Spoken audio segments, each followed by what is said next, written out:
Hello, and welcome to the Pressing Play podcast. I'm your host, Jo Fiddy, and if you are new here, welcome. It is fantastic to see you. In this space, we are rewriting the narrative that tells us that midlife is a decline.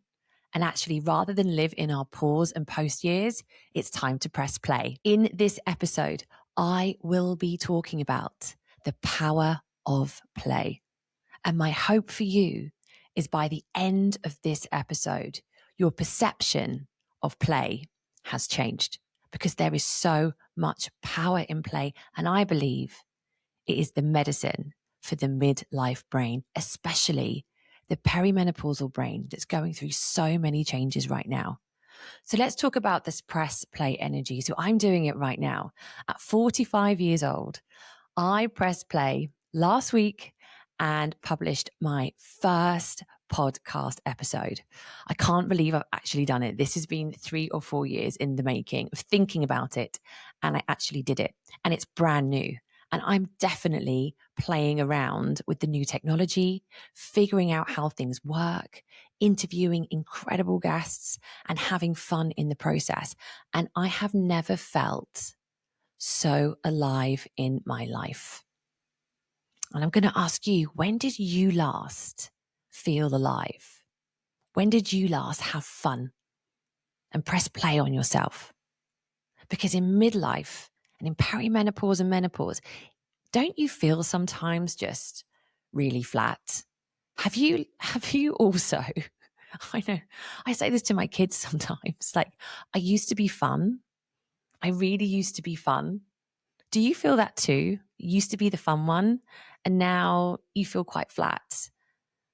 There's moments when, for instance, like you're, unpacking the dishwasher for the millionth time, or putting away the laundry, or doing something that you do all the time.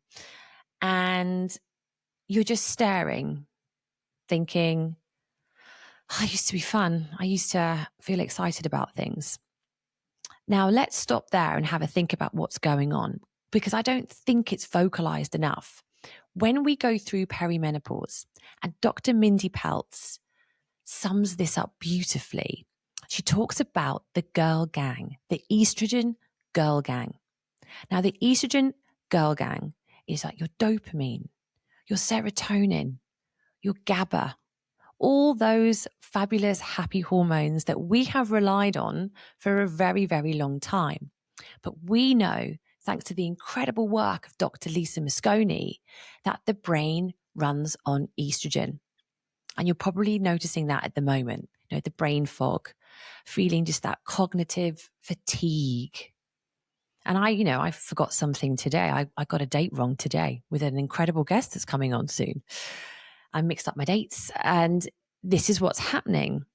But also, apart from the brain fog, what's not talked about enough is that when estrogen leaves the brain, goes up and down in this roller coaster event of perimenopause, she takes her girl gang with her. And one of those girl gangs, one of those wonderful members, is dopamine. Yeah, dopamine. And dopamine is essential. It's essential for our well-being. It helps us feel more motivated, more excited, more curious. And it dips. And is it any wonder that we are feeling flat?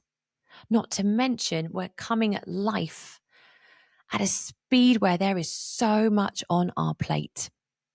It's no wonder that we are feeling a bit meh, a bit oof. Now, I remember when I was, as I call it, my first menopause over 10 years ago, when my body went into a stress-induced menopausal state, that my specialist at the time gave me some golden advice, which I probably took for granted. And he said to me that my brain will be working differently, in that I will have to boost my happiness by myself. It might be that sometimes you just need to boost yourself. Have a list, create a list of 10 things that you know can boost your happiness. And I didn't know back then, but he was talking about dopamine and how you can naturally boost your own dopamine levels. And I love this concept. So if estrogen is taking away dopamine, How can we bring it back naturally? And one of those ways we can do that is play. And this is where play becomes so powerful, because play is one of the fastest, most natural ways to stimulate dopamine. Play literally wakes your brain up. But how are you playing? Because play can feel like quite childish, can't it? You know, oh, that's something that kids do. These beliefs that we have, you know, it's something that's child's play, but actually your brain and your soul needs to play. And this led me down to the work of Dr. Stuart Brown. And this work completely changes the conversation on play. So he spent decades studying play and human behavior. And this is what he found. Play is not a luxury. It's a biological necessity. Play actually shapes the brain. It boosts dopamine. It increases adaptability, improves problem solving, deepens connection, and unlocks creativity and imagination. It literally creates a brain that is more open, more flexible, and more resilient. And my loves, don't we need that right now with our brains? I tell you, I definitely do. And a brain that isn't playing can become more rigid, stressed, and reactive. And I think here's the key piece for midlife that we're missing. Play activates dopamine. So if your brain is craving that spark again, play isn't indulgent, it's medicine. And I absolutely love that. More play, please. Isn't that what we should be doing? Playing more.